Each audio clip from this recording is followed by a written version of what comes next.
প্রতিদিনই জানতাম যে আমি সকালেই মারা যাব, সকালে জানতাম রাত্রে মারা যাবো। কিভাবে যে দিন গেছে আর কিভাবে যে রাত গেছে এটা ভাষায় প্রকাশ করার মতো না। শুধু ক্যালেন্ডারের দিকে তাকায় থাকতাম। পৃথিবী ভালোবাসে না, ভালোবাসতেও সে জানে না। বাহ, বিউটিফুল।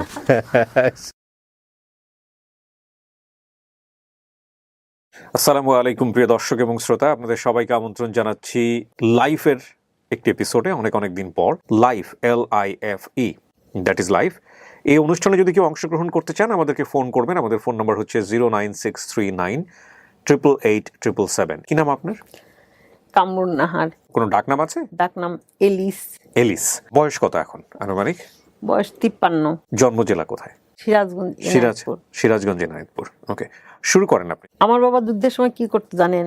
আমার বাবা যুদ্ধের সময় আমাদের এনায়েতপুর থেকে সাইকেল নিয়ে ইন্ডিয়া চলে যেত। আচ্ছা। বাংলাদেশ থেকে সে নিয়ে যেত হলো শাড়ি, আচ্ছা, লুঙ্গি, গামছা। আর সে আসার সময় সে রং নিয়ে আসতো, সুতা রং করার যে রংগুলো আছে সেগুলো সে নিয়ে আসতো। এইভাবে আমার আব্বার বিজনেসটা শুরু হয়ে যায়। আমরা তখন ছোট, আমার 2টা বোন, আমরা তখন হয়েছে আর কি যুদ্ধ শেষ, পাবনায় চলে আসে। আমার ওইখানে বেড়ে ওঠা। আমি যখন ক্লাস 8-এ পড়ি, আমার আব্বা তখন এসে নিয়ে ফ্যাক্টরি দেয়, টুইস্ট মিল যাকে বলে, টুইস্ট মিল, সুতার মিল দেয়। দেওয়ার পরে তো ওইখানে তো কারেন্টের একটা ব্যাপার আছে। তো ওই কারেন্টের ব্যাপারের জন্য আমার মানে আমাদের বাসায় যারা আসে কারেন্টের লোকজন, তারা আমার বাসায় আসে, কারেন্টের বিল টিল করে। তো ওই সময় একটা লোক আসে, যে লোকটা কিনা আমার আব্বাকে দেখে তার অনেক ভালো লাগে। তো তার মুখ থেকেই শোনা যে আমার আব্বাকে নাকি আমার সেই লোকের আব্বার মতো লাগে আর কি, আমার বাবাকে। সে তখন কি বলে যে এনার যদি কোনো মেয়ে থাকে তাহলে আমি তাকে বিয়ে করব। আমাদের পাবনায় আমরা একদম নতুন আসছি, আমাদের যারা ওখানে স্থানীয় যারা, তারা কোনোভাবেই মানতে চায় না। খুবই কষ্ট করে আমার আব্বা স্ট্রাগল করে ওইখানে মানে থাকে আর কি, 10-12 বছর ওইখানে বাড়ি টাড়ি করে নিয়ে থাকে। থাকার পরে ওই সেই লোক আমার বাসায় আসে। আসার পরে তো বিয়ে করতে চায়, আমার আব্বা তো বিয়ে দিবে না, কারণ পাবনার লোকজনের আমার আব্বার চোখে তারা খুবই খারাপ, এক কথায় বলতে যা। পাড়ার ছেলে পেলে যে ডিস্টার্ব করে, সেই ডিস্টার্বের মুখে আমরা পড়ে যাই। চাচা আপনার মেয়েকে বিয়ে দিবেন? তো বলে না, বিয়ে দেবো না। বলে যে আমার মেয়ে ছোট, আমি বিয়ে দেবো না। এক কথায় না। তখন আমার যে ওই কারেন্টের যে বিল করে, উনার খুব জিদ চাপে যায় যে আমি এমন কি হয়ে গেছি যে আমার সাথে মেয়ে বিয়ে দেবে না, সেই বা কি হয়ে গেছে যে তার মেয়েকে বিয়েই দিবে না। তো যে কোনো মূল্যে অনেক দর কষাকষির মতো হয় আর কি। 6 মাস এভাবে চলতে শেষ পর্যন্ত আমার আব্বু হেরে যায়, আব্বা বিয়ে দিয়ে দেয়। আমার আব্বা তার সাথে বিয়ে দিয়ে দেয়। আমি তখন একদমই ছোট, কি আর বলবো। কোন ক্লাসে পড়েন? ক্লাস 8-এ তখন পড়ি। ওকে, 14 বছর বয়স। শ্বশুর বাড়িতে নিয়ে যায়। তো আমার হাজবেন্ডের আবার আমার চেয়ে কিন্তু বেশ অনেক বছরের বড়, মানে হিসাব করলে মানে 14-15 বছরের ছোট। আপনার দ্বিগুণ বয়সী? হ্যাঁ, ওই রকমই। শ্বশুরও ছিল কিন্তু এগ্রিকালচার অফিসার। উনি মারা গেছেন আমার বিয়ের 7 বছর আগে। আমার স্বামী হাজবেন্ডের 9টা ভাই বোন, তারা 7 বছর আগে মারা গেছে। সে চাকরি করে একা, তার ভাই বোন সবাই মিলে একসাথে থাকে আর কি, যৌথ ফ্যামিলি। তো ওইখানে আমাকে নিয়ে যায় তাদের বাড়িতে। আমি কি বলবো, আমাকে যখন নিয়ে যায়, আমার আব্বা কিন্তু মোটামুটি ছোটখাটো একটা শিল্পপতি। সেইখান থেকে আমাকে নিয়ে যায় তাদের বাসায়, একটা ঘর নাই। আমি যে থাকতাম যে ঘরটাতে, সেই ঘরের মধ্যে ধান থাকতো, ছাগল থাকতো, আমি থাকতাম। আর বৃষ্টি আসলে এমন কোনো জায়গা নাই যে সেখান থেকে পানি পড়তো না। তো বাবা দেখে বিয়ে দেয়নি? তারা তো জোর করে বিয়ে করছে, তাদের একটা প্রভাব আছে না, পাবনার মানুষ। আমরা তো ভাসতে আসছি এনায়েতপুর থেকে পাবনাতে। তারপরে সে চাকরিজীবী, কারেন্টে আমার বাবার আবার ফ্যাক্টরি মিল আছে, ইলেকট্রিসিটির কোনো ঝামেলা হলে তো আমার আব্বার ব্যবসায় শেষ। তো উনি এসে পদক্ষেপ নিয়েছে যে ব্যবসাও শেষ করে দেবো দরকার হইলে পরে। তা আব্বা বিয়ে দিছে। আসলে আমার তাকদিরে ছিল, হয়ে গেছে। তো অক্টোবরের 10 তারিখে বিয়ে হলো, না শীত না গরম। তখন তো আর বৃষ্টি নাই, আমি তো বুঝি নাই তখন। তারপরে যখন কিছুদিন পরে বৃষ্টি, মানে শীতের আগে বৃষ্টি হয়, তখন দেখি যে বৃষ্টি আসলে পরে সারা ঘরে এত পরিমাণে পানি, আমি কোথায় থাকবো। তখন থেকে আমার সাথে ওনার মানে একটা ভালোবাসা, হৃদ্রতা শুরু হলো। অত ছোট মানুষ আমি, কিন্তু স্বামীর ওইটা দেখে আমার নিজেরই বৃষ্টি আসলে পরে আমার ভালো লাগতো। এখানে বাটি ওখানে, ঘটি ওখানে, এটা ওটা প্লেট বাটি এগুলো নিয়ে নিয়ে দৌড়াদৌড়ি করতো সে, মানে কোন দিক দিয়ে পানি আসতেছে। আর তার বউ, আমার তো বাবা মোটামুটি একটা শিল্পপতি, সেইখান থেকে মেয়ে নিয়ে গেছে, তাহলে তার একটা লজ্জার ব্যাপার। কিন্তু আমাকে সে এত পরিমাণে ভালোবাসে যে আমি ওই বৃষ্টির পানি কি তার বাড়ি নাই, তার ঘর নাই, আমার কাছে এগুলো কিছুই মনে হয় না। সে আমাকে শ্বশুরবাড়ি, আমার বাবার বাড়ি থেকে শ্বশুরবাড়ি যাইতে পানি কাদা আছে, মেন্টাল হসপিটালের ভিতর দিয়ে যাইতে হয়, মেন্টাল হসপিটালের বাউন্ডারি পার হইলে পরেই কাদা আর পানি, সেখানে আমাকে কোলে করে নিয়ে যাইতো সে। সবাই বলতে, এই দেখো ওই যে অমুকে দেখো, অমুকের বউকে কি করতেছে সে। আমাকে কিন্তু পাথাল করলে করে করে নিয়ে সে আমার শ্বশুরবাড়ি একদম বাসা বাড়িতে নিয়ে যায় নামাইতো। আমার শ্বশুরবাড়িটাও অনেক বড়, মানে প্রায় 4-5 বিঘার উপরে বাড়ি, এক সাইডে বাড়ি আর এক সাইডে জমি। তো আমার খুব ভাল লাগতো। 1-1.5 বছর পরে আমার একটা বাচ্চা হলো, আরেকটা হলো, তারপরে আরেকটা হলো, 3টা হওয়ার পরে আমি তখন বললাম যে আমি তো থাকবো না, আমাকে তুমি শহরের মধ্যে একটা বাসা নিয়ে আমার বাচ্চা টাচ্চাগুলো স্কুলে দিব, আমি এখন আমাকে নিয়ে যাও। সে নিয়ে আসলো পাবনা শহরের মধ্যে। 2 বছর 3 বছর পর ট্রান্সফার হয়ে যায়। তো আমার তখন 20 বছর বয়স না, কিন্তু আমার হাজবেন্ড ট্রান্সফার হয়ে গেল। ওদের সাথে 11 জনকে একবার ট্রান্সফার করে দেয়, পানিশমেন্ট ট্রান্সফার। এটা সবাই যার যার মতো, সে সংসার শেষ তাদের, 11টা মানে 10টা সংসারে মোটামুটি শেষ পর্যায়ে। কেউ বউ নিয়ে গেছে, কেউ কারো মেয়ে নিয়ে গেছে, কেউ বউ আরেকজনের সাথে প্রেম করছে, সেই আমলেই কিন্তু বুঝেন, স্বামী চলে গেছে, কারোর বউ আরেকজনের সাথে প্রেম করে চলে যাচ্ছে, মানে এরকম একটা অবস্থা। আমার হাজবেন্ড ট্রান্সফার হয়ে 5 বছর সে বাইরে বাইরে থেকে তারপর পাবনাতে আবার আসলো। 2 ছেলেকে জেলা স্কুলে দিছি, মেয়েকে গার্লস স্কুলে দিলাম, দিয়ে লেখাপড়া শুরু হয়ে গেছে। যখন মেয়ে হয় তখন সবাই বলতো কি, এলিস কি করে, এলিস কি করে রে, কোথায় রে, ও কোথায়। ও আমার ফুপু বলতো কি, এলিস তো আয়না নিয়ে বসে আছে, মানে আয়না আমার মেয়ে। ও, আপনার মেয়ের নাম আয়না? না, মেয়ে, আমি মেয়ে কোলে নিয়ে বসে থাকতাম। আচ্ছা। মানে মেয়েকে দেখতে আমার এত ভালো লাগতো যে আল্লাহ আমার পেটের থেকে মেয়ে হয়েছে, আর সেই মেয়ে এত সুন্দর দেখতে, আবার তার মানে পুতুলের মতো, সে পুতুল আবার হাসে কান্না করে, এরকম একটা সময় ফিলিং হইতো। আচ্ছা। ওই ফিলিংটা। তা আমাকে সবাই সবসময় বলতো যে কি করে এলিস, কেউ পাওয়া যাচ্ছে না, কোথায় রে, ও কোথায়। সবসময় দেখতে যে আমি মেয়ে নিয়ে বসে আছি, আয়না নিয়ে বসে আছি, আমার আয়না সেটা। তো এরকম সেই মেয়ে বড় হয়ে গেল, স্কুলে যাওয়ার মতো হয়ে গেল সেই মেয়েটাও অনেক মেধাবী। মেয়ে বড় হওয়ার পরপরই মানে এমন অবস্থা হলো যেখানে আমি যে শিকারটা হলাম, আমার বাবা যে বিয়ে দিবে না, পাবনার ছেলেরা, পাড়ার ছেলেরা ডিস্টার্ব করে, আমার মেয়ের বেলায়ও সেরকম শুরু হয়ে গেল। আমার মেয়ের সাথে আমার এত বন্ধুত্ব, আমার হাজবেন্ডের সাথেও তার এত বন্ধুত্ব যে কোনো ছেলে কোনো কথা বললে পারে বাবাকে যায় বলে, আব্বু আজকে এই ছেলেটাই কথা বলছে, কি করি বলো তো। আমার হাজবেন্ড চাকরি করতো, বাজার করতো, এটুকুই তার শেষ। আর বাচ্চা কাচ্চা লেখাপড়া করানোর দায়িত্ব আমার। আমি মেয়ে বিয়ে দিব, সে বিয়ে দিবে না। মেয়ে এত বৃষ্টির মতো বিয়ে আসে, মেয়েকে রাখাই মুশকিল, সেই মেয়েকে সে বিয়ে দিবে না। কিন্তু আমি ভাবলাম যে আচ্ছা ঠিক আছে, বিয়ে দিব না, বিয়ে না দিয়ে করবোটা কি। আমার তো অনেক ছোটবেলা থেকে ইচ্ছা ছিল যে মেয়েটাকে অনার্সে ভর্তি করে দিয়ে বিয়ে দিব। তো ওনার ইচ্ছা ছিল যে আমি বিয়ে দেবো না। তখন সে বিয়ের দিন সকালবেলা উঠে নিয়ে সে বাসায় নাই, বিয়ে দিক আসবে 3টার সময়, বিয়ে করতে আসবে নাকি দেখতে আসবে, কিছু একটা করতে আসবে, কিন্তু সে নাই, তাকে খুঁজে পাওয়া যাচ্ছে না। ওরকম অবস্থায় বিয়ে হয়ে যাওয়ার পরে মেয়েটাকে ঢাকায় পাঠিয়ে দিলাম। সাথে আমার বড় ছেলে, সেটাও ইন্টারমিডিয়েট পাস করছে, ওইটাকেও আমি মেয়ের সাথেই ওটাকেও ঢাকায় পাঠিয়ে দিলাম। ও ঢাকায় ভর্তি হয়ে গেল, ও ইসলামিক ইউনিভার্সিটিতে বিবিএ ভর্তি হয়ে গেল।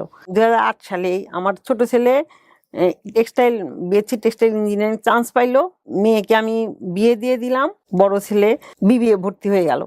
1 বছরে সব অনেক দায়িত্ব মানে কমে গেল। ঢাকাতে আমি পাবনা থেকে ঢাকাতে আসতাম মাসে 3বার এসে মেয়েকে নিয়ে যেতাম, নিয়ে আসতাম, বাসায় রান্না করে দিয়ে রেখে আসতাম, ওই 2-3 দিন থাকতাম, আবার ঢাকায় এসে থাকতাম। এইভাবে মানে সে আমার হাজবেন্ড আমাকে কি বলতো, আমার ভাই পাইছে, আমি এটা বউ পাই নাই। গল্পটা কিন্তু এখানে না, গল্প আরো সামনে। মেয়েরও বাচ্চা হয়ে গেল, মেয়ের পড়ালেখা প্লাস নেওয়া আনা, বাচ্চা দেখা, তারপরে তো কাজের মানুষ থাকেন না, কাজের মানুষ নাই। আমি এই সব কিছু মিলায় সবকিছু সুন্দরভাবে চলতেছে। ডিসেম্বরের 6 তারিখে রাত্রে আমার হাজবেন্ড হার্ট অ্যাটাক করলো। আমার বিয়ের পরের থেকে আমি কোনোদিনও শুনি নাই যে তার শরীরে কোনো জায়গায় একটু ব্যথা বা অন্য কিছু।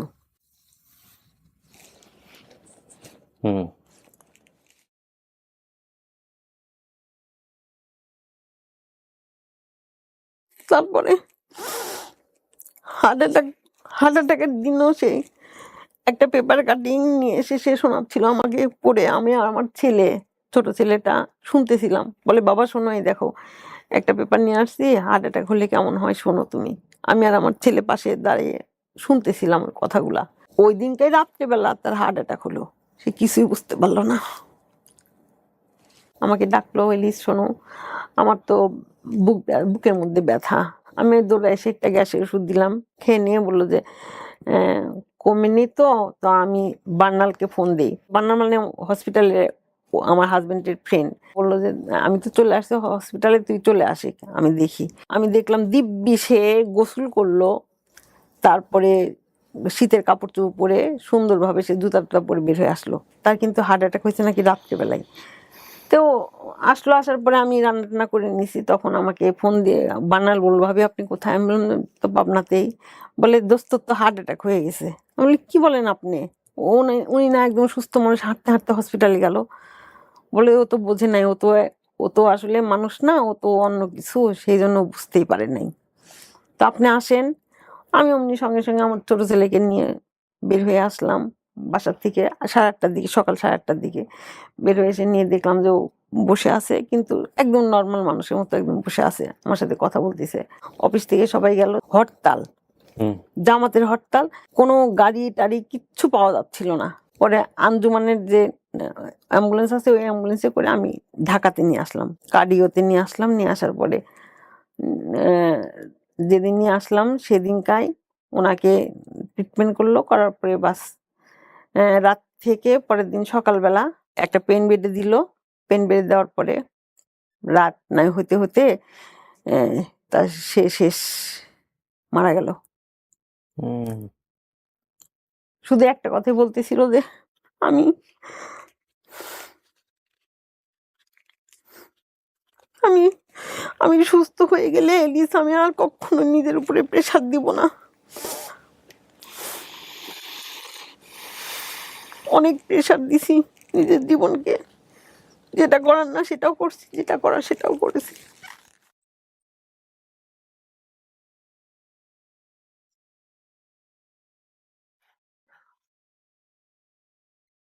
মানে এত ভালোবাসার একটা জিনিস স্বামী পাওয়ার পরে আমি আমার বাবা মা ভাই বোন সবাই দিয়ে ভুলে গেছিলাম। আমার আর কিছুই লাগতো না এই দুনিয়াতে। আমার স্বামী আর সংসার আর বাচ্চা ছাড়া আমি কাউকে চিনতাম না। আমি সত্যি কোনো বিয়ে বাড়িতে আমি কেউ দেখেনি। আমি বেশিরভাগই ছিলাম কারোর সাথে দেখা হইলে হসপিটালে দেখা হতো। হাজবেন্ডের কথা কি বলবো, সেটা সে এত পরিমাণে বাজার করতো, এত পরিমাণে বাজার করতো যে তাকে সবাই মুরগি আলা বলতো। বলতো, ভাই আপনি না পিডিবিতে চাকরি করেন, এত মুরগি নিয়ে কাকে খাওয়াবেন? আমার ছোট ছেলের গ্যাস হয়েছে দেখে পেঁপে কিনছে, 3 বস্তা পেঁপে কিনে নিয়ে আসছে। সে পেঁপেলা আবার অটোতে নিয়ে আসার সময় সে অটোলা বলছে কি, ভাই আপনি তো পিডিবিতে চাকরি করেন, আপনি পেঁপের ব্যবসা কবে শুরু করছেন? তার মনের সাথে আমার মনের এতই মিল ছিল। একটা জিনিস সে কল্পনা করতো, সেই কথাটা আমি তার কাছে যাই বলতাম। মানে এরকম একটা জিনিস ছিল। যত টাকা পয়সা সে শুধু বাজার করতো আর ছেলে মেয়ের লেখাপড়ার জন্য যেটা এইটুকি, তাছাড়া তার জীবনে সে একটা অ্যাকাউন্টও নাই, কিচ্ছু নাই। জামাই ইঞ্জিনিয়ার, টেক্সটাইল ইঞ্জিনিয়ার, মেয়ে যে বাসায় থাকে সেই বাসাতে এসে উঠলাম। মানুষের স্বামী মারা গেলে পরে শহরে থাকে, সে কি করে গ্রামে চলে যায়। সেখান থেকে গ্রামে না যেয়ে, গ্রামে থাকলে কি করে চরে চলে যায়, আরো খরচ কম হবে। সেখান থেকে আল্লাহ পাক আমাকে কি করলো, কতখানি সাহস আমার ভিতরে, আমি এক লাফ দিয়ে কোথায় চলে আসলাম, ঢাকা, মানে রাজধানী শহর। সেখানে উত্তরা বাসা নিলাম। বাসা নেওয়ার পরে বাসা ভাড়া, তখনই আমার বাসা ভাড়া হলো 16,000 টাকা বাসা ভাড়া। কিন্তু একটা জায়গায় আমি ছাড় পেলাম, যে বাসায় এসে উঠলাম না সেই বাসায় আমার মেয়ে থাকে বিধায় আমার কাছ থেকে অ্যাডভান্স নিল না, রানিং মাসে ভাড়াটাও সে নিল না। আচ্ছা। বাড়িওয়ালা। ছোট ছেলেটা ফাইনাল পরীক্ষা দেয়নি, বড় ছেলেটার MBA কমপ্লিট হয়নি। বড় ছেলেটা একটা স্কুলে চাকরি করতো, একটা স্কুলে চাকরি করে। আর ছোট ছেলেটা তখন আসার পরে দেখেন আল্লাহর প্রতি ভরসা রাখলে যেটা হয়, আল্লাহ পাকের কি মিরাকল। আমার ছেলে এসে নিয়ে কি করবে, সে তার তো লেখাপড়া শেষ হয়নি, সে কোথাও চাকরি করতে পারবে না। একটা গাছের সাথে একটা নাম্বার ছিল, মানে ওই টিউশনির সে নাম্বারে ফোন দিয়ে সে টিউশনি সেই পায়।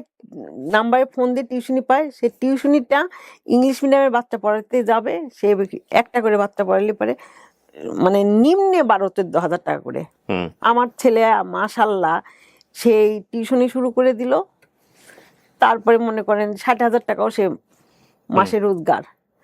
ছোট ছেলে বড় ছেলে মিলায়া আলহামদুলিল্লাহ আল্লাহ পাকের অশেষ রহমত যে আমি ঢাকাতে এসে নিয়ে ওইরকম একটা বাসা নিয়ে টিকতে পারলাম।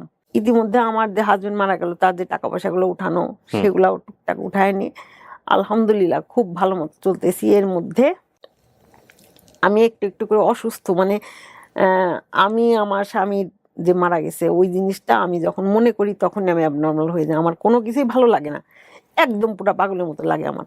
আমি কোথায় যাব কি করব কিছুই বুঝতে পারি না, পাগল, একদম পাগল, ফুল পাগল। 2020-এ মানে 20-এর ফেব্রুয়ারির 28 তারিখে মনে হয়, ওই দিনই লাস্ট আমি কথা বলি। আমার হ্যাঁ মানে ফোনে কথা বলতে পারি। তারপরের দিন সকালবেলা ঘুম থেকে উঠে আমার আর আমি আর কথা বলতে পারি না, কথা বলতে পারি না। অলরেডি আমার ভোকাল কর্ডে কি জানি সমস্যা হলো, আমি আর কথা বলতে পারি না, আমি কিছুই বলতে পারি না, কথা দিয়ে কোনো সাউন্ডই বের হয় না, টোটালি বন্ধ, কিচ্ছু বলতে পারি না। আমি যে কথা বলবো কানে কানে বললেও শুনবে না, মানে কোনো আওয়াজই আসে না। হুম আমার ছেলেরা ফোন দিয়ে বলে আম্মু কেমন আছো, ভালো আছো তো, হুঁটা আসতে বের হয়। এরকম চলতেই থাকলো 6 মাস টানা, একদম টোটালি বন্ধ। ডাক্তার কি বলেছিল, এটা কি মানসিক চাপে হয়েছিল এরকম না? আমার যেটা মনে হয় যে আমার ওই যে আমার যে কষ্টটা লাগতো না, ওই কষ্টে আমি একদম মানে দিশাহারা হয়ে গেছিলাম। 5-6টা ডাক্তার দেখাইছি, কোনো ডাক্তারই নাক কান গলা থেকে শুরু করে এমন কোনো ডাক্তার নাই। অ্যাজমার ডাক্তার বলে যে অ্যাজমার জন্য এরকম হতে পারে, কোনো ডাক্তারের ওষুধ খেয়ে কোনো কিছু খেয়ে ভালো হলো না।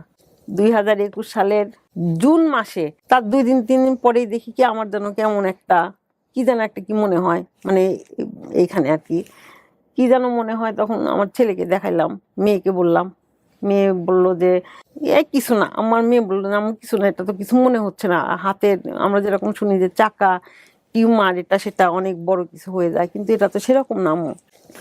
2টা মেয়েকে ফোন দিলাম, একটা হলো কনক, একটা হচ্ছে কান্তা। কনকের আম্মার আবার 2020 সালে তার আবার ব্রেস্ট ক্যান্সার হয়, সে অপারেশন করে। ওই মেয়ে দুটার সাথে আমার খুবই ভালো সম্পর্ক, একটা ঢাকার একটা পাবনা, কিন্তু দুজনেই ঢাকায় থাকে। একজন আমার বাসার পাশে থাকে, সে আবার বললো যে আন্টি আম্মার হয়েছিল তো আপনি যে ডাক্তার দেখাইছিলেন আপনি সেই ডাক্তার দেখান। তো আমি আবার ওই ডাক্তারের কাছে গেলাম, আর কান্তাকে ফোন দিয়ে বললাম যে কান্তা আমার এরকম অবস্থা। কান্তা বললো যে আন্টি এটা নিয়ে বসে থাকা যাবে না, কেননা আম্মুর কিন্তু এরকম হয়েছে। আম্মুকে যে ইন্ডিয়া নিয়ে গেছিলাম, ইন্ডিয়ার ডাক্তাররা বলছে ওখানে যদি একটা তিল অথবা আঁচলও হয় এটা নিয়েও বসে থাকা যাবে না, আপনি আন্টি একটু দেরি করেন না, এক্ষুনি আপনি ডাক্তারের কাছে যান।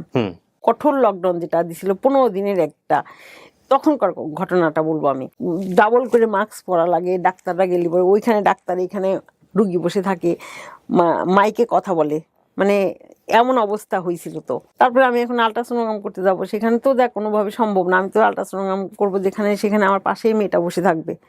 আল্ট্রাসোনোগ্রাম করতে বসলাম, তখনই আমি মেয়েটাকে জিজ্ঞেস করলাম যে মা দেখো তো আমার আসলে এখানে এরকম লাগতেছে, এখানে তেমন কিছু কি পাচ্ছ? বলে আন্টি পাইলাম তো খুব ছোট একটা জিনিস, এটা মনে হয় টিউমার, আপনি আজকে একটা ডাক্তারকে দেখান। তো আমি আবার ওইখান থেকে রিপোর্ট তো পাইলাম না, না পেয়ে আমি আবার ডাক্তারের একটা সিরিয়াল নাম্বার দিয়ে বাসায় চলে আসলাম। আমি তখনও জানি না যে আমার সামনে কি ওয়েট করতেছে, আমি কিন্তু জানি না। আমি মনে করছি হয়তো বা টিউমার, এতই ছোট হাতেই পড়ে না। বড় ছেলেকে ফোন দিলাম, ফোন দিয়ে বললাম যে আমি তো আল্ট্রাসোনোগ্রাম করে আসছি। তো বললাম আম্মু তুমি তাহলে যাও, মিতাপুকে নিয়ে যাও, আমি আসতেছি। সন্ধ্যার সময় আমাকে দেখলো, দেখার পরে সে ডক্টর ওইখানে ওই রিপোর্টটা দেখে নিয়ে এসে আমাকে কি বললো জানেন, আমাকে বের করে দিছে। আমাকে দেখে নিয়ে আমার মেয়ের ছেলের সাথে কথা বলবে দেখে আমাকে বের করে দিছে, ওনার চেম্বার থেকে বের করবো, আপনি বাইরে বসেন আমি কথা বলি। তো আমাকে বের করে দিচ্ছে, দেওয়ার পরে আমি বাইরে হয়ে গেলাম। তখন ওই ছেলে মেয়ের সাথে কথা বলতেছে যে এটা তো ক্যান্সার হয়ে গেছে ওনার, তো ক্যান্সার তো ক্যান্সার, এটা এত ট্রিপল নেগেটিভ, মানে আমরা মনে করি যে ব্রেস্ট ক্যান্সারের একদম ভয়ানক ক্যান্সার। এটা হলে পরে খুব মানে ঘন্টায় লক্ষ লক্ষ সেল, ভালো সেলগুলারে ড্যামেজ করে দেয়, মানে এত দ্রুত ছড়ায় যায়, লিভারে ছড়ায় প্লাস ব্রেনে যায়, মাই গুডনেস। এত ভয়াবহ ক্যান্সার এটা। হুম তো এটা শুনে আমার ছেলে মেয়ে তো আমি ওরা রিপোর্টটা ওরা শুনে কোন ডাক্তার দেখাবো, কার কাছে কি করব, বায়োপসি করতে হবে, হুম এই একটা সময় ধরে দিল যে এই কয়দিনের মধ্যে আপনার দেখায় এই ডাক্তারের কাছে আবার আসেন আপনি। উনি বলছে যে এই রিপোর্টগুলো নিয়ে আপনি আবার ঘুরে আসেন, এই কথা বলে দিল। ওরা বের হয়ে আসেনি, দেখি ওদের টুক টুক একদম কান্নাকাটি। তো কি হয়েছে আমার, বলে আম্মু তোমার ক্যান্সার। এসে বলে দিল?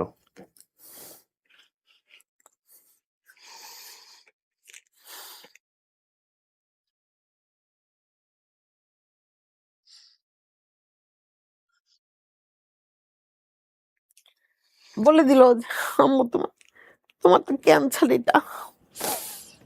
তখন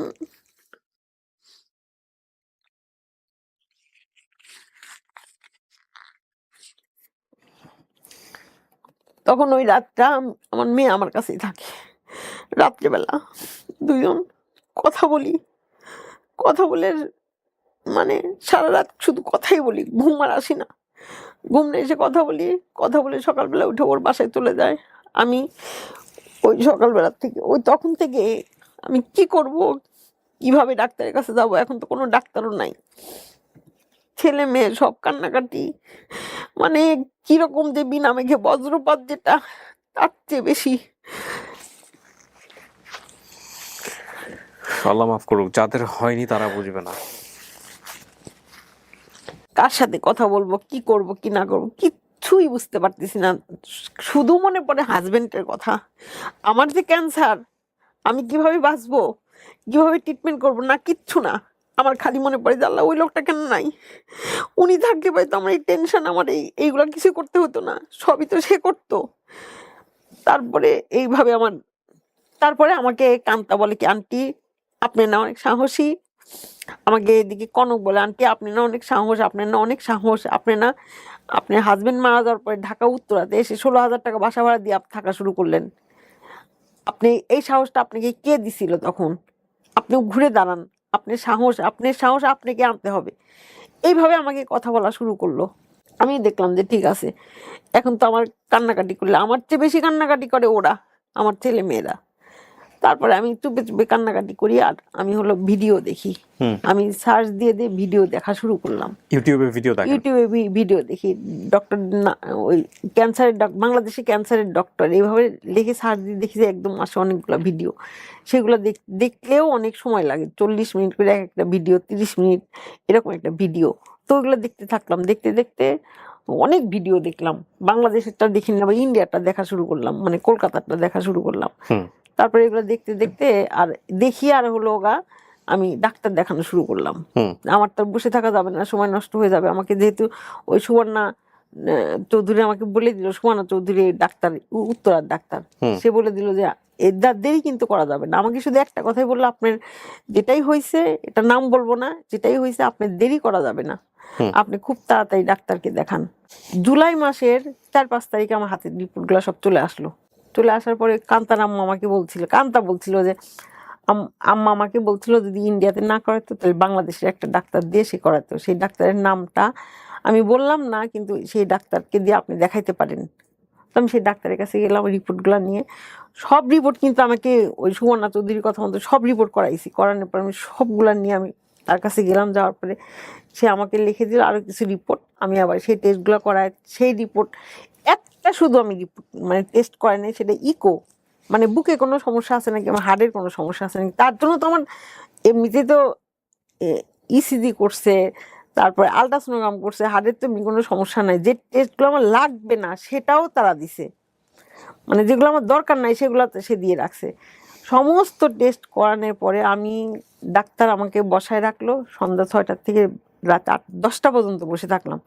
তারপরে সে আমাকে বললো যে আপনি ইকো কেন করেন নাই, আপনার রিপোর্ট আমি দেখবো না।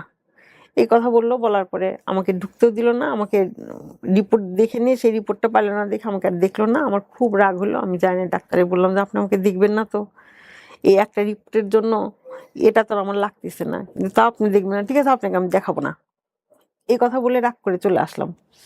চলে এসে নিয়ে রাত্রেবেলা আবার ভিডিও দেখলাম। দেখার পরে দেখি যে একটা ডক্টর, সে ওনার ভিডিওটা দেখে আমার ভালো লাগলো, তাকে দেখাইতে গেলাম সন্ধ্যার সময়। দেখাইতে যাওয়ার পরে সেই ডাক্তার আমার কথা শুনলো, শোনার পরে আমাকে জিজ্ঞেস করলো যে আপনার হাজবেন্ড কোথায়। আমি তো হাজবেন্ডের কথা তো বলতেই পারলাম না, তার আগে কান্নাকাটি শুরু করে দিলাম। সে তখন বললো যে তাহলে কার সাথে কথা বলবো আমি, আপনার তো এখন তো আর সময় নেই, আপনার তো এখন অপারেশন করতে হবে। আমি তাহলে কার সাথে কথা বললাম? আমি বললাম, আমার সাথে কথা বলবেন আপনি। মানে এই মানসিক সাহসটা আমার আছে। হ্যাঁ, আমার তো মানুষ, আমার সাথে কথা বলেন, কারণ ওরা আমার ছেলে মেয়ে, ওরা আমার পরেই ছেড়ে দিছে যে আম্মু তুমি যে ডাক্তারের কাছে যাবা, তুমি যা করবা সব কিছুই, তুমি যেটা করবা আমরাও সেটা করবো, সেখানেই তোমাকে নিয়ে যাব, তুমি শুধু বলো কার কাছ দিয়ে করাবা। তখন উনি, ওই ডাক্তার আমাকে বললো যে মা আপনি তো 99% কাজ করে আসছেন, আপনার তো আর কিচ্ছু করা বাদ নাই, শুধু একটা টেস্ট করবেন, সেটা কোভিড-19 আছে কিনা। অপারেশন করবো, কালকে আপনার অপারেশন করতে হবে বাংলাদেশে। আমি তো ওই যে ভিডিও দেখে দেখে না আমি মানে এত শক্ত হয়ে গেছি, আল্লাহ পাক আমাকে এত সাহস দিছে যে আমার কিছু মনেই হচ্ছে না। রাত্রেবেলা আসলাম, এসে নিয়ে সবার সাথে কথাবার্তা বললাম, বলে নিয়ে রান্না করলাম, মাংস রান্না করলাম, খিচুড়ি রান্না করলাম, রান্না করে সবাই মিলে একসাথে বসে খেলাম। খাওয়া দাওয়া করে নিয়ে পরের দিন সকালবেলা গোসল টোসল করলাম, যে অপারেশন করলে পাই তো আবার কয়দিন থাকতে হবে এটা তো জানি না। হয়তো ভাবলাম যে মরে যদি যাই, এটাও মনের মধ্যে বলতেছে যে মরে যদি যাই। 4টার দিকে আমাকে অপারেশন করালো। 3 ছেলে মেয়ে আমার সাথে আছে। আমার জ্ঞান ফিরছে কিনা এটার জন্য ওদেরকে আবার একটা পিপি কিনছে, ওরা পিপি কিনে, একটা পিপি কিনে 3 ভাই বোন পড়ছে, 3বার 3জন যায় দেখে আসছে। একসাথে 11টা রুগী রাখে। আচ্ছা, অনেক বড় একটা রুম থাকে, সেই রুমের ভিতরে অবজারভেশনের রুগীগুলা 11টা সিট আছে, 11টা রুগী রাখে। তো আমি ছিলাম 9 নাম্বার রুগী।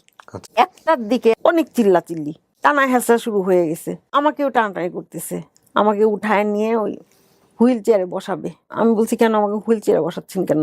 আমাকে তো বলছে সকাল এখন কয়টা বাজে, বলে এখন রাত 1টা না 1:30 কয়টা বাজে এরকম। আমাকে নিয়ে টানাটানি শুরু হয়েছে, আমি তো যাবো না। আমি বলছি আমি তো কৃষ্ণারূপা ডক্টরের আমি পেশেন্ট, ওনাকে ফোন দিলে তারপর আমি সিট থেকে উঠবো, নাহলে আমি উঠবো না। বললাম আপনি যেতেই হবে, আপনি এক্ষুনি যেতে হবে, আমাকে নিয়ে যাবেন কোথায়? আমার তো বেড টেড কিছু নাই, আমি যেখানে উঠছি সে বলে না আপনাকে ওয়ার্ডে নিয়ে যাবো, যেখানে আপনি উঠছিলেন সেখানে আপনাকে নিয়ে যাব। ওইখানে নাকি মানে অপারেশনের পরে নাকি তারা একটা রুগী পাইছে, সেখানে একজন করোনা পজিটিভ। যে কারণে সাসপেক্ট করতেছে যে সবারই হয়ে যাওয়ার সম্ভাবনা। হ্যাঁ, সবারই হয়ে যাওয়ার সম্ভাবনা। এত করে চিৎকার, ব্যথায়, কষ্টে কান্নাকাটি, সবাই এতগুলার মানুষ যদি একসাথে কান্নাকাটি করে কেমন একটা অবস্থা। অপারেশন শেষ আমার, তখন থেকে শুরু হলো আমার ক্যান্সারের পরে যে ট্রিটমেন্ট। ক্যান্সার হলে তাকে কেমো নিতেই হবে। বায়োপসি করলো আমাকে, 3 দিন রাখার পরে বায়োপসির রেজাল্টটা আসলো। আমার এমনই একটা ভয়ঙ্কর ক্যান্সার, এখানে রেডিও, কেমো সবই নিতে হবে। এখান থেকে আমার কোনো নিস্তার নাই। এর আগে তো আমি অনেকগুলো ভিডিও দেখে ফেলছি যে কেমো, আসলে ক্যান্সারের রুগী মারা যায় না, রুগী মারা যায় কেমোতে। মানে কেমোর যে একটা যে শরীরের মধ্যে যে একটা ধকল, এই ধকলটা সামাল দিতে উঠতে পারে না। তো আমার 1 নম্বরের কথা, কেমো আমি নিব না। আমার ক্যান্সার হয়েছে, আমি ক্যান্সার কেটে ফেলে দিছি, আমার আর কোনো অসুবিধা নাই। তখন আমি আবার শুরু করলাম যে আমি কেমো নেব না, কেমো না নিয়ে আমি কিভাবে থাকবো, আমি কিভাবে বেঁচে থাকবো, এইটা আমার 1 নম্বরের কথা।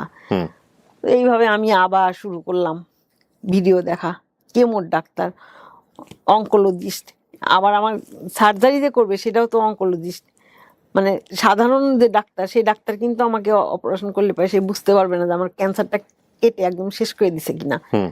বর্ডার লাইনের পাশ দিয়ে কাটলেই আমি সেভ। তো এটা আমার অনকোলজিস্টই লাগবে। আবার এখানে আবার কেমো নিব, সেই কেমোর জন্য আমার এখন ডাক্তার লাগবে, কোন ডাক্তারের কাছে আমি যাব? তো কৃষ্ণারূপা আমাকে লিখে দিল যে আমি যাদের অপারেশন করাই তাদেরকে আমি যে কেমো নেওয়ার জন্য যে ডাক্তারের কাছে যে পাঠাই আর কি, আপনি সেখানে যান। আমি 10 বছর হলো এগুলা করতেছি, সে ভালো মোটামুটি, আপনি ওনার কাছে যান। ওনার নাম বললাম না। তো ওনার কাছে আমি গেলাম, যাওয়ার পরে ওখানে যা দেখি এমন খারাপ অবস্থা যে আপনাকে ভাষায় বলতে পারবো না। খারাপ কেন? খারাপ ওখানকার যে পরিবেশ, এনভায়রনমেন্টটা তো লাগবে, তাই না? একে তো ক্যান্সার, 2 তো একদম লকডাউন, কঠিন লকডাউন, 3 তো মানে করোনা নাকি একজন থেকে আরেকজন ছড়ায় যায়। এটা তো সত্য। ওইখানে যাওয়ার পর দেখলাম যে এত খোলামেলা, এত অবস্থা খারাপ, এত মানে গায়ে গায়ে রুগী, যেখানে 3 ফিট দূরত্ব সেখানে 3 ফিট না, 3 আঙ্গুলও দূরত্ব না। ওইখানে যে ডক্টরকে জিজ্ঞেস করলাম যে কেমোতে মোট খরচ আসবে কত, হিসাব করে একটা কাগজে লিখে দিল। সেই হিসাবে আমি বাসায় আসলাম।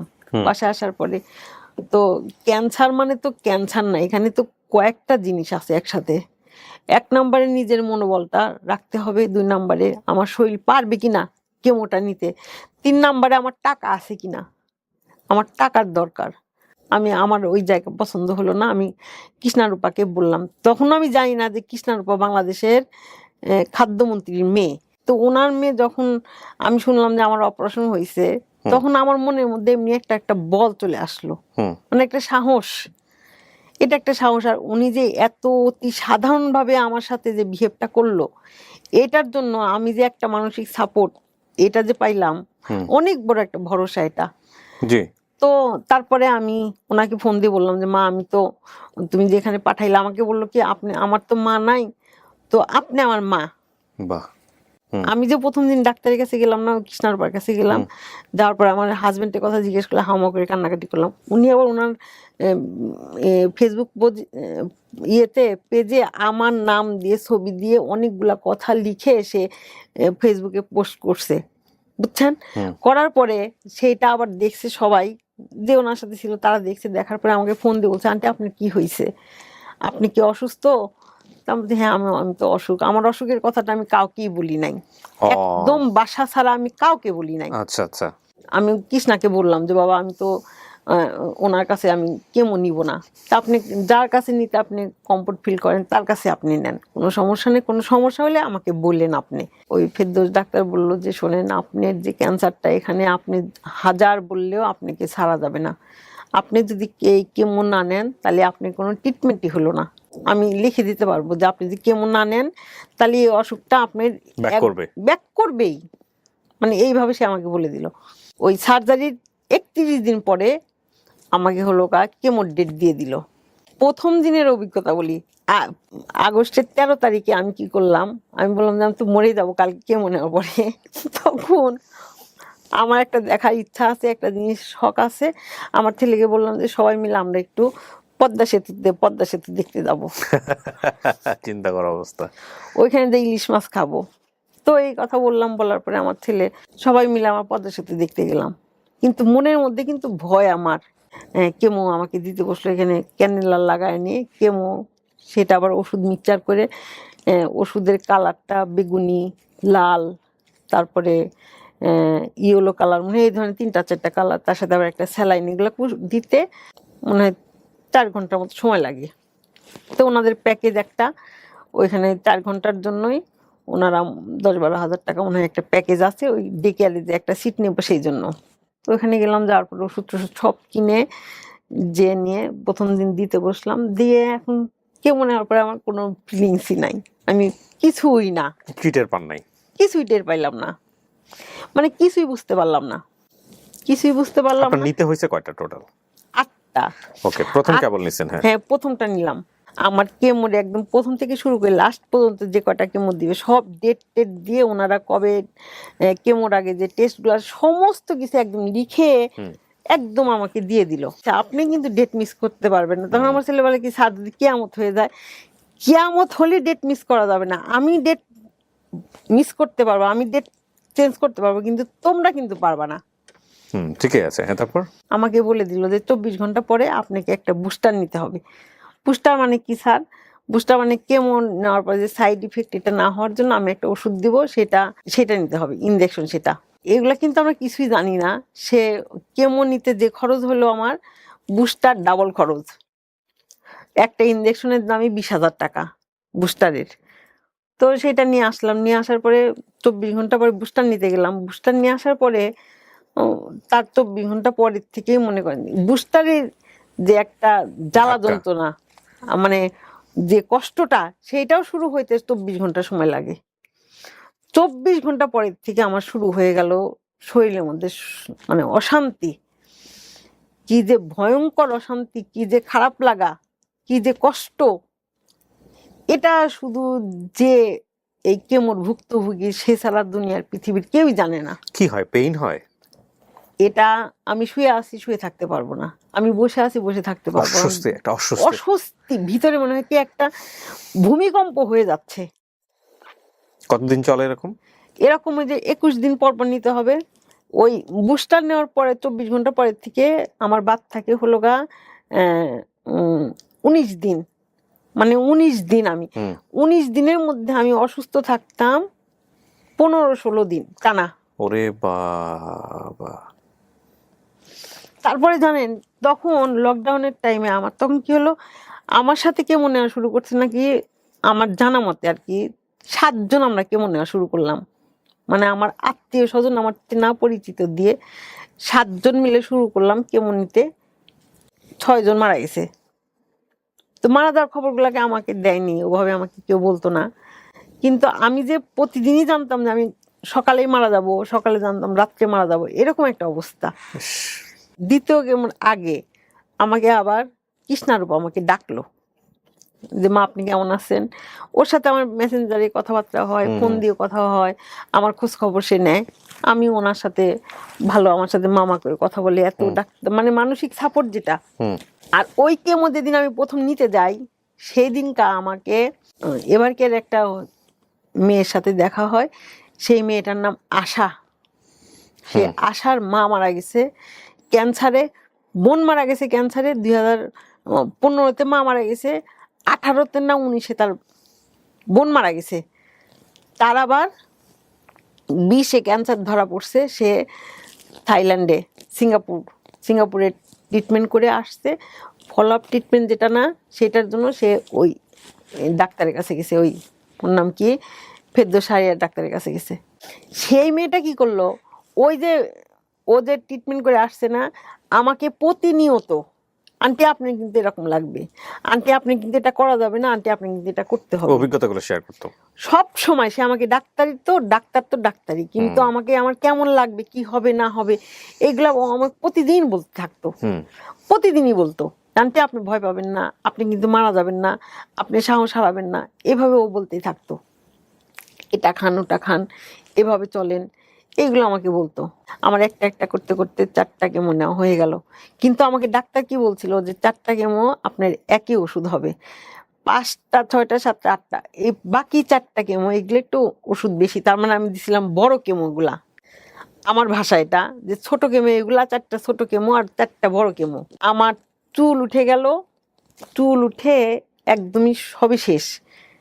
2টার বেলায় আমার চুল উঠে একদম নাড়া হয়ে গেলাম। আর চেহারার তো কি অবস্থা সেটা তো ভাষায় প্রকাশ করার মতো না। আমার হাতে পায়ে একদম পুরা কালো হয়ে গেল, জিভটা পুরা আপনার গেঞ্জির কালার হয়ে গেল, আমি কিছুই খেতে পারতাম না।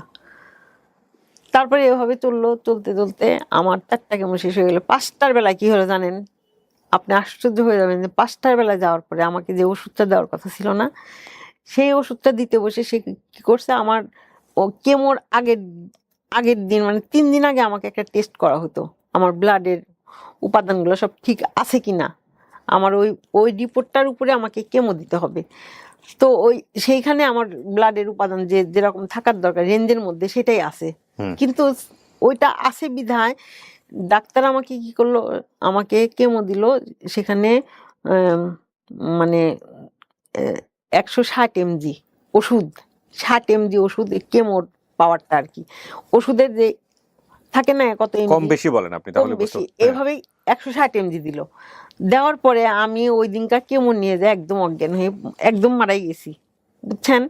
আমার আর কোনো জ্ঞান নাই, কিচ্ছু নাই। আমার নাক দিয়ে, কান দিয়ে, চোখ দিয়ে রক্ত, মুখ দিয়ে সাদা সাদা ফেনা, এরকম হয়ে থাকলাম 7 দিন, একদম পুরো 7 দিন। ডাক্তারের সাথে যোগাযোগ করলাম, আমার মেয়ে যায়নি। স্যারকে বললাম স্যার আমি তো আর কেমো নেবো না, আমার কেমো নেওয়া শেষ, আমি আর কেমো নেবো না। বলে আপনি না নিলে আমরা জোর করে দেবো না, আপনি ঠিক আছে কেমো নিয়েন না। ডাক্তার আমার কাছে পাঠাইছে না, আপনি ওনার সাথে একটু কথা বলে আসেন। আরমান রেজার কাছে গেলাম, যাওয়ার পরে সে অনেকক্ষণ চিন্তা ভাবনা করে বলল যে হবে না, তো এটা তো আসলে বাদ দেওয়া যাবে না, এটার কোর্স আপনি কমপ্লিট করাই লাগবে। আপনার তো তেমন কোনো সমস্যা হয় না, আপনার তো রক্তের রেঞ্জ ঠিক আছে। স্যারকে যে আপনি বলবেন যে স্যার আপনার ওষুধ বাড়ায় দিছে তা না, আপনি যতটুকু লাগবে ততটুকুই দিছে, কিন্তু একটু কম দিলে হয়তো হতো, হুম। আপনি তো মারা যান নাই। এটা বলে সে আমাকে সাহস দিল যে ঠিক আছে আপনি নেন। পরে আমি আবার শুরু করলাম। আল্লাহ, কিভাবে যে দিন গেছে আর কিভাবে যে রাত গেছে এটা ভাষায় প্রকাশ করার মতো না। শুধু ক্যালেন্ডারের দিকে তাকায় থাকতাম। আমাকে যে ডেটগুলো দিয়ে দিছিল সেই ডেটগুলো আমি আমার লাল কালি দিয়ে দাগ দিয়ে দিয়ে রাখছিলাম। এইভাবে আমার শেষ হলো কেমোগুলা। 8টা হয়ে গেল শেষ। 8টা শেষ হয়ে গেল। 8টা শেষ হয়ে গেল, আমার হাতে পায়ের নখ চারা কিচ্ছু নাই। মানে সারা শরীরের একদম মনে করেন যে আমি হাঁটতেই পারতাম না, আমার পায়ে ব্যালেন্স নাই, আমি হাত দিয়ে উঠায় খাবো সেটা খাইতে পারি না, মানে পুরা চোখে দেখতে পারতাম না। ডাক্তারের কাছে গেলাম, সে ডাক্তার আমাদের চোখের ডাক্তার বলে দিল যে কেমো চলাকালীন এরকম হবেই, আল্লাহ বাঁচায় রাখলে পরে কেমোর পরে আপনি আইসেন আবার আমার কাছে, তখন হয়তো ধীরে ধীরে ইমপ্রুভ করবে। তারপরে এটা শেষ হয়ে গেল। শেষ হয়ে যাওয়ার পরে এখন আমি কেমো নেওয়ার পরে কেমো তো শেষ, সেই ধাক্কা শেষ নেই হইতে হইতে আবার এই 30 দিনের মধ্যেই শুনলাম যে আবার রেডিয়েশন নিতে হবে। এত ছোট টিউমার, যেখানে পয়েন্ট কত, টিউমারের সাইজটা হলো গা 1.7, সেখানে বা কতটুকি, সেইটুকির এত পাওয়ার। মার্বেল সাইজ বলা যেত, মার্বেল মার্বেলের চেয়ে সাইজ, কম। মার্বেলের চেয়ে ছোট হবে। তারপরে ওইখান থেকে আমার আবার রেডিয়েশন নিতে হবে। তাহলে এইখানে কেমো নিতে যাই মনে করেন যে মোটামুটি আমার 10-12 লাখ টাকা শেষ ওইখানেই, তারও বেশি হবে হয়তো। ইউনাইটেডে গেলাম। ইউনাইটেডে যাওয়ার পরে আল্লাহর কি কাজ, ভাগ্য ফেভার করলো। সেখানে যাওয়ার পরে শুনলাম যে কালকে একটা মিটিং হয়েছে, মিটিংয়ে রেডিয়েশনের যে রুগীরা আছে না তাদের জন্য ডিসকাউন্ট দেওয়া হয়েছে। যেখানে আমার 4 লাখ টাকা লাগবে সেখানে কমায় তারা 2 লাখ টাকা করছে। বাহ। শুরু করার পরে যখন গেলাম রেডিয়েশন নিতে, তখন যে নিয়ে আমার আমার তখন মনে করেন যে আমার যে কেমো, ক্যান্সার, এগুলো আমার কিছুই মনে হতো না। কারণ সেখানে যাই দেখি যে 7 বছরের বাচ্চা, আহা। 12 বছরের বাচ্চা, ক্লাস 7-এ পড়া বাচ্চা, মানে আমার চেয়ে বড়, আমার চেয়ে ছোট, এত মানুষ একসাথে বসে আছে, সবাই ওয়েটিং এ ডাকে, তারা একসাথে একজন একজন করে ডাকে। 2টা হলো রেডিয়েশনের মেশিন, সেখান থেকে নেয়, নিয়ে চলে আসে, সময় বেশি লাগে না, কিন্তু সবাই একসাথে বসায় রাখে। তো ওইখানে যাওয়ার পরে যখন দেখলাম যে এত ছোট বাচ্চা, তারা নাকি দুনিয়াতে আসছে, দুনিয়ার সম্বন্ধে তাদের আইডিয়া নাই, কিছুই জানে না। ট্রু।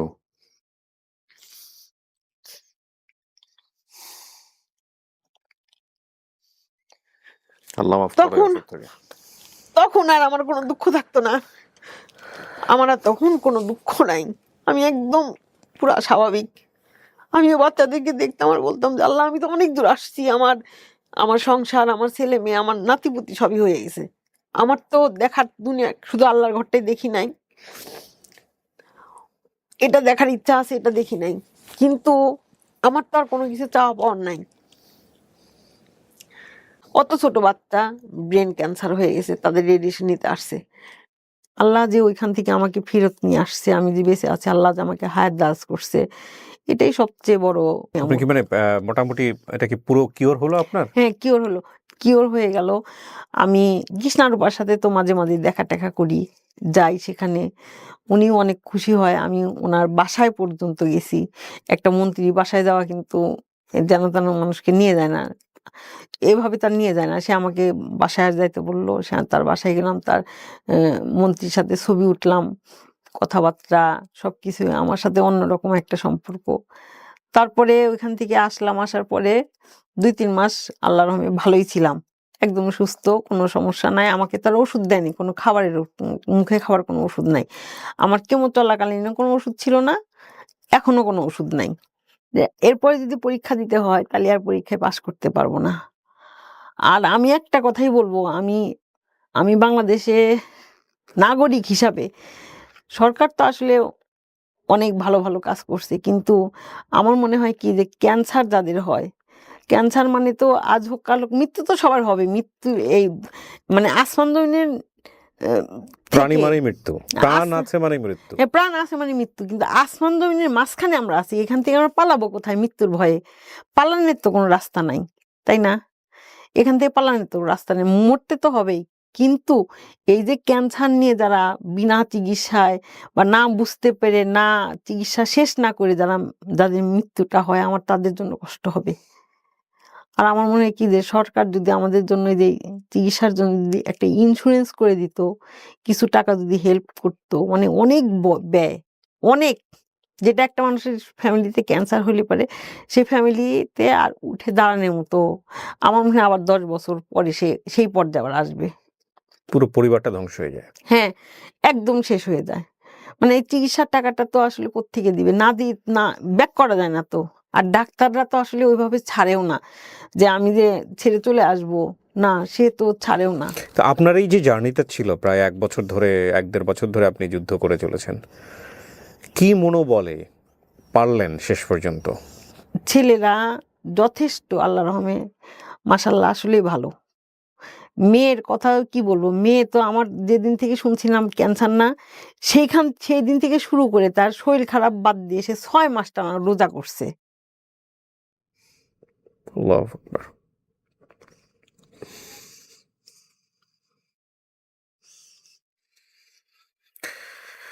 শেষ কথা যেটা বলতে চাই আমি সবার জন্য, সেটা হচ্ছে যে রোগের উপরে আমাদের কারোরই হাত নাই। পৃথিবীতে একটা রোগ যেটার আসলে কোনো এটা করলে ক্যান্সার হবে এই রকম কোনো গ্যারান্টি নাই।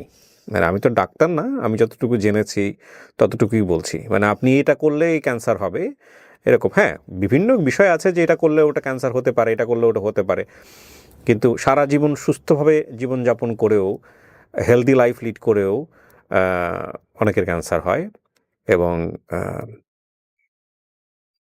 হয়তো অকালে পৃথিবী থেকে চলে যায়। যদিও অকাল শব্দটা ঠিক না, মৃত্যু তাকে হয়তো এভাবেই লিখে রেখেছিলেন আল্লাহ। কিন্তু এখানে দুটো বিষয় আছে। একটা হলো যে যখন আপনি ক্যান্সারের সাথে ফাইট করার জন্য প্রস্তুতি নিচ্ছেন, আপনি যখন জানলেন যে আপনার ক্যান্সার, ওই সময়টাতে একটা মানুষের মানসিক অবস্থাটা কতটা ভয়াবহ হয়। এবং 2-3টা বিষয় এখানে। একটা হচ্ছে যে বেঁচে থাকার জন্য একটা লড়াই, বেঁচে থাকার প্রক্রিয়াগত যেই বিষয়গুলো সেগুলো কিন্তু কোনোটাই খুব ইজি না, খুব টাফ।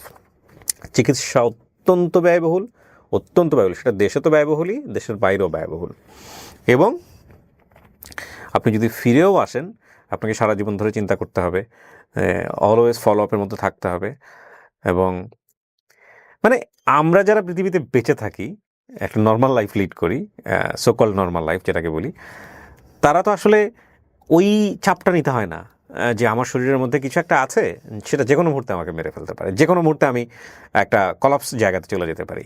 আপনাকে প্রত্যেকটা মোমেন্টে যদি আপনার বেঁচে থাকার মধ্যে যদি 90% ব্রেন যদি এই থটটা ব্লক করে থাকে, তাহলে ওই লিভিংটা কতটা টাফ হতে পারে, চিন্তার বিষয়, খুবই চিন্তার বিষয়। তারপরেও মানুষ বেঁচে থাকে, তারপরেও মানুষ স্বপ্ন দেখে, তারপরেও মানুষ বেঁচে থাকার জন্য যুদ্ধ করে, এবং মানুষ অনেক প্রতিবন্ধকতাকে উতরে সামনের দিকে এগিয়ে যাওয়ার স্বপ্ন দেখে। আপনি যদি আমাদের এই এলিসের গল্পটা যদি আপনি একটু ভালো করে ফলো করেন, ওনার 53 বছর বয়স, 8ম শ্রেণীতে পড়ুয়া অবস্থায় বিয়ে হয়ে যাওয়া, নিজের জীবনের ভালোবাসার মানুষ বলেন, কাছের মানুষ বলে তার হাজব্যান্ড, এবং ভাঙাচোরা ঘরের মধ্যে সংসার শুরু, সেখানে 3টা ছেলে মেয়েকে সুন্দর করে মানুষ করা, একটা পর্যায়ে সেই মানুষটার জীবনের থেকে হট করে চলে যাওয়া, তারপরে এই মানুষটার একটা পর্যায়ে এসে ব্রেস্ট ক্যান্সারে আক্রান্ত হওয়া, সেখান থেকে ফাইট করে এই সময়টাতে সারভাইভ করা, এটা কিন্তু অনেক বড় একটা জীবন জয়ের গল্প, যুদ্ধ জয় আমি মনে করি।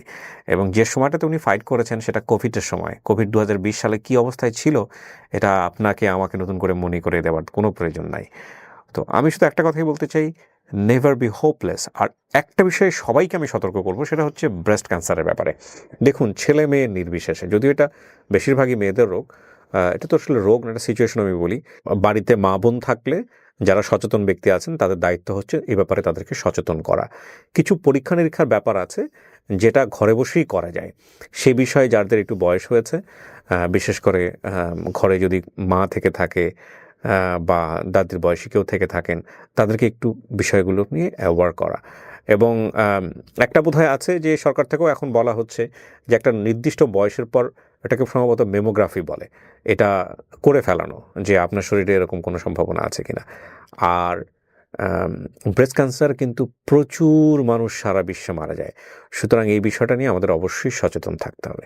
আমি অনেক ধন্যবাদ জানাই আপনাকে যে জি ছেলে মেয়েগুলার আসছে আসছে কয়জন আসছে আজকে?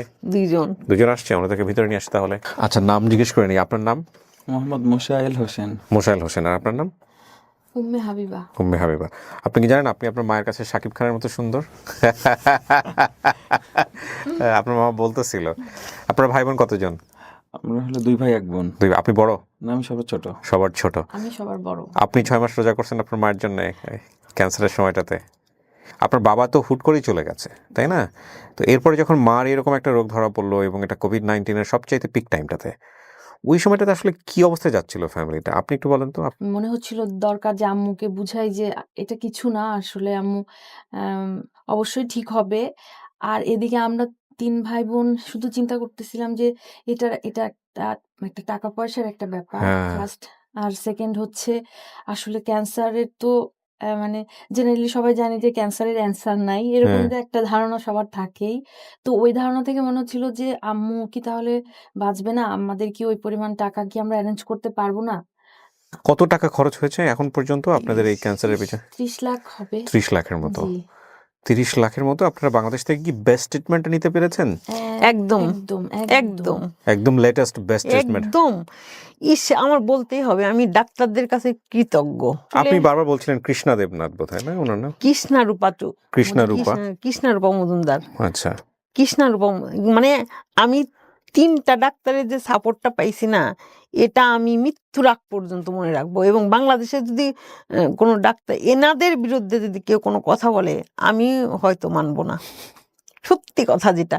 এখন আমার এই 3টা ছেলে মেয়ে নিয়ে যখন ডাক্তারের কাছে গেছি না, ফেরদৌস সাহেবের ডাক্তার অ্যাপোলো হসপিটালের এভার কেয়ারের, এখন তো এভার কেয়ার, ওইখানকার ডাক্তাররা না আমাকে আপা বলতো, আর আমার ছেলে মেয়েগুলারে ভাগনা ভাগ্নি বলতো। বাহ, খুব চমৎকার। এটা তো শুনলে খুব ভালো লাগলো যে বাংলাদেশের ডাক্তারদের সম্পর্কে আমরা সবসময় নেগেটিভ জিনিসগুলোই দেখি পত্র পত্রিকা টেলিভিশনে। নেগেটিভ কথা তো আমি একটা ডাক্তারের কথা বলবো না, সেটা আপনি বলেন নাই, হ্যাঁ বলি নাই, কিন্তু আসলেই যে ডাক্তারদের এই বিশেষ করে ক্যান্সার রোগীদের জন্য যে মানসিক সাপোর্টটা, এইটা যে কি পরিমাণ লাগে। কান্তা তো সবসময় বলতো, আর এই যে কনক সবসময় বলতো যে আর আমার ছেলে মেয়ে তো আমার এরা তো আমার ওনারা জানে ক্যান্সারের পেশেন্ট ডাইরেক্টলি হ্যান্ডেল করছে, যেমন ওনাদের মা সমস্যা হয়েছে, মানে ওনারা যেহেতু ডিরেক্টলি দেখছে যে কিভাবে ক্যান্সারের ট্রিটমেন্ট করতেছে, তারা বাইরে ট্রিটমেন্ট করাইছে, বাইরে যে ট্রিটমেন্ট করাইছে, তাদের ক্ষেত্রে কাউন্সিলিং করে কিভাবে ডাক্তাররা তাদেরকে নিয়ে একসঙ্গে মানে কিভাবে মানে ইন্সপিরেশন দিতে পারে যে না এটা কোনো সমস্যা না, কিউরেবল। এখন এটা কিন্তু পৃথিবীতে এটা একটা অদ্ভুত ব্যাপার আছে, এটার মনোবিজ্ঞানী যারা তো খুব ভালো ব্যাখ্যা দিতে পারবেন। সেটা হচ্ছে আপনি যদি পজিটিভ এনার্জির মধ্যে বসবাস করেন, আপনি নিজেও পজিটিভ ভাইব পাবেন, স্প্রেড করে আলটিমেটলি। আর আপনি যদি সবসময় ফ্রাস্ট্রেটেড থাকেন বা ফ্রাস্ট্রেটেড বিষয়গুলো নিয়ে ডিসকাস করেন, আপনি যদি ওগুলো এক্সারসাইজ করতে পছন্দ করেন, তাহলে দেখবেন যে আপনার জীবনটাও এরকম একদম ফ্রাস্ট্রেশনে ভরে গেছে। সো এই জন্যে চেষ্টা করা উচিত যে বেস্ট কোম্পানিগুলো বের করা যায়, যে আমাকে গুড ভাইব দিতে পারে, যে আমাকে বেটার থট দিতে পারে, যে আমাকে ফাইট করার শক্তি দিতে পারে। সো এটা খুব গুরুত্বপূর্ণ সিলেকশনের জায়গাটাতে। আমি অনেক ধন্যবাদ জানাই। আপনাদের এই গল্পটা অনেকের জন্য অনুপ্রেরণার হবে আমি মনে করি, এবং আন্টির জন্য অনেক অনেক শুভকামনা থাকছে। ইনশাল্লাহ ভালো কিছুই হবে ভবিষ্যতে। নেগেটিভ চিন্তা করা যাবে না, যেটা আপনি ওভারকাম করে আসছেন সেটা আপনার কাছে আসবে না। এবং এই দোয়া করি শেষ করি তাহলে আজকের মতো। হ্যাঁ, অনেক ভালো। আমার মেয়ের একটা গান শুনি। আপনি গান গাইতে পারেন? আচ্ছা, তাহলে আমরা শুনতে পারি, আপনি যদি গেয়ে শোনান আমাদেরকে ছোট করে। জেমসের ওই গানটা কান্নায় লাভ নেই। ও আচ্ছা, এটা আমার ভাইটাও খুব ভালো পারে, ও আমার সাথে একটু শিওর, ওয়াই নট। আমি আর আমার দু চোখ কখনো জলে ভেজাব না, এ ব্যথাই আমারই থাক, চাই না কারো সান্ত্বনা, পৃথিবী ভালোবাসে না, ভালোবাসতেও সে জানে না, পৃথিবী ভালোবাসে না, ভালোবাসতেও সে জানে না, কান্নায় লাভ নেই, কান্নায় হবে না, কোনোদিন পদ্মা মেঘে না, দিনের আলোয় শুকিয়ে যাবে সে, হবে না তো এক নদী যমুনা। বাহ, বিউটিফুল, বেস্ট মোমেন্ট। অনেক ভালো থাকবেন আপনারা। খুব সুইট একটা মোমেন্ট ফ্যামিলির জন্য। ওরা মাকে যে পরিমাণ ভালোবাসে, এই ভালোবাসা থেকে আমাদের অনেক কিছু শেখার আছে। শেষ করছি আজকের মতো প্রিয় দর্শক এবং শ্রোতা। আসসালামু আলাইকুম, থ্যাংক ইউ।